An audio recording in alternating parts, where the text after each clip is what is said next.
Hey everyone, my name is Lindsay Wiedemont.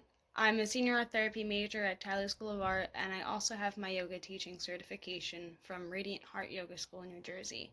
This semester, I had the opportunity of shadowing an art teacher at Olney Charter High School's Autism Spectrum Department in Philadelphia. Sadly, due to the quarantine, I am unable to facilitate my research project or continue my internship. But thankfully, I can still facilitate my project to my peers virtually. So, I was at Olney on Mondays from 9 to 3:30. I was there most of the school day. I would see the students coming into the classroom, leaving leaving the school. I would work with them one-on-one most of the day. So I really got a feel for the energy these students were holding on to. Um, it would often come out in ways where they wouldn't want to focus, complete their work. Sometimes they were loud, disruptive, they would want to get up and move, and by no means were they bad students. They just had a lot of energy they wanted to get out. Maybe it was from a Monday. Most people have a tough time readjusting to the work week after the weekend, but especially these students who, in the autism spectrum department, have learning disabilities, intellectual disabilities, behavioral disabilities. It takes a little more time for them to readjust than the average person.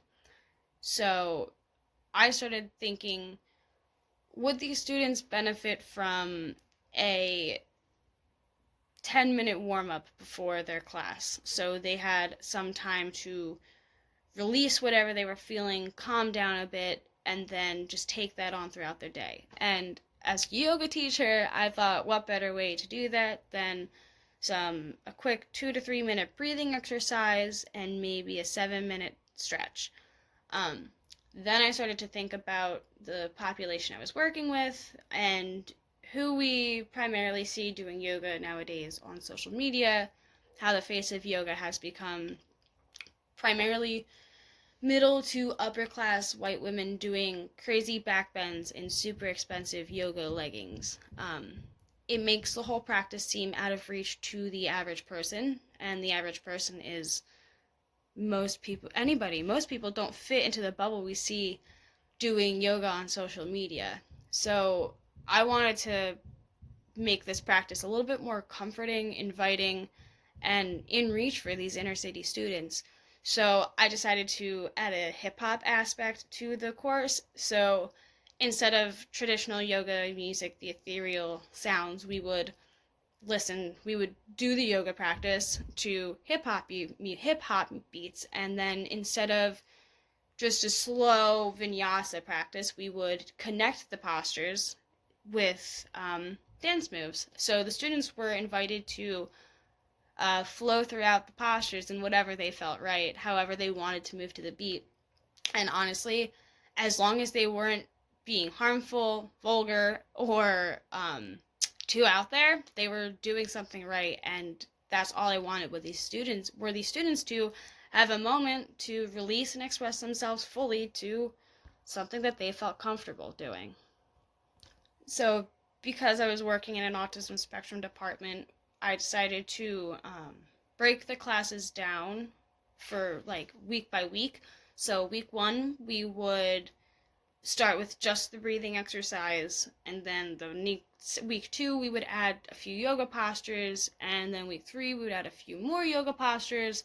So every week they were repeating the sequence and just kind of gaining muscle memory within this sequence, allowing them to be more comfortable, and so they're not frazzled thinking they know what's coming on that Monday. They know the steps that they've taken, and they know that they're going to learn a new step to build on for the next week. And giving them that direction, telling them what you're doing and why you're doing it, is just as important as them doing the practice, because like I said, these students need some time to readjust to change. So the more concise direction you can give them, direct direction, it's more beneficial for these students. There were also 4 classes we taught throughout the day, and 2 of the classes were more dependent, 2 of the classes were more independent.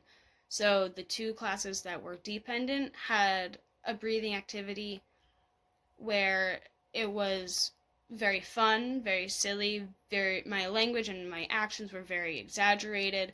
Um, there were a lot more visual cues along with verbal cues, but there were just a lot of cues, and the exercise focused on the students doing the breathing exercise rather than focusing on their breath internally. Where the classes who were more independent had a breathing exercise that was more focused on their internal breath. So they were invited to close their eyes. They were given direction that was a lot more structured and verbal rather than visual direction. And it was a much slower breathing activity than the independent or the dependent classes.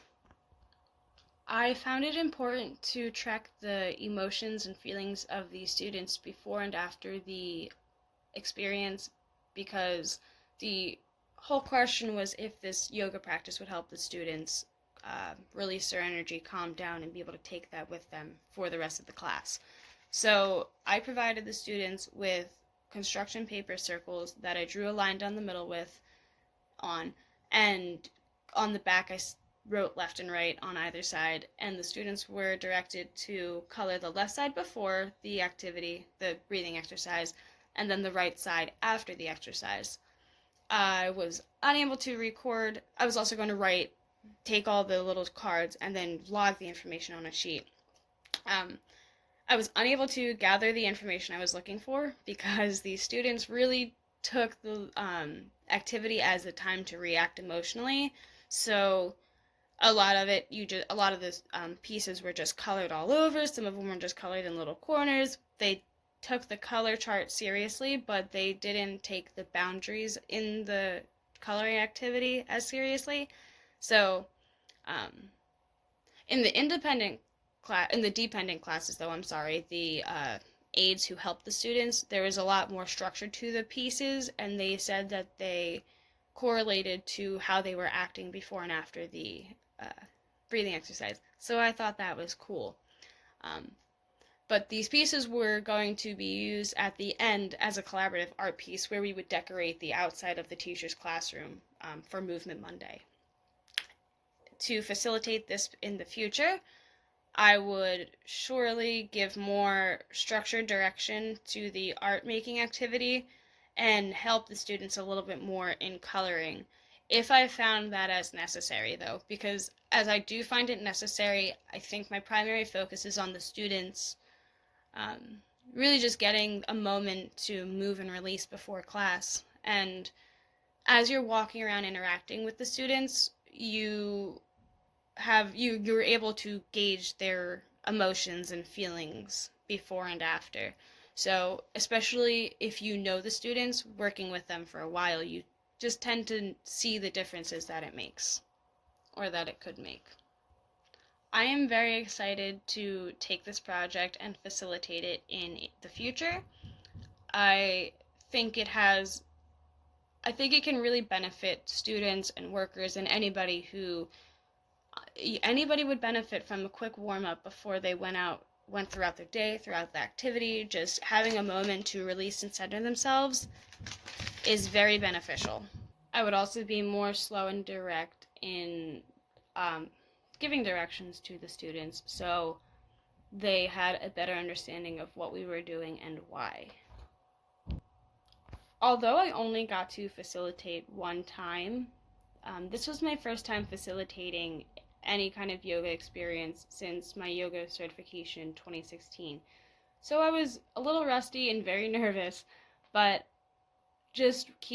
as I was reminding myself to have fun, go slow, and just be silly, what kept coming to my mind during the practice was no matter how many times I practiced or rehearsed and just kept messing up on whatever I was doing, when I was facilitating, I had that one moment to do so. So there was no going back and starting over. I had to work with whatever I had, so when I would mess up, when I would fumble, it's like, all right, you fumbled, somersault and get up and do a funny dance move, because These students don't care. You shouldn't care either. All we're doing here is giving these students a moment for them to center themselves and release and take a breath. They probably didn't even notice that I messed up or that I fumbled or anything. And that just helped the class run so much more smoothly, and it also helped my confidence a whole lot.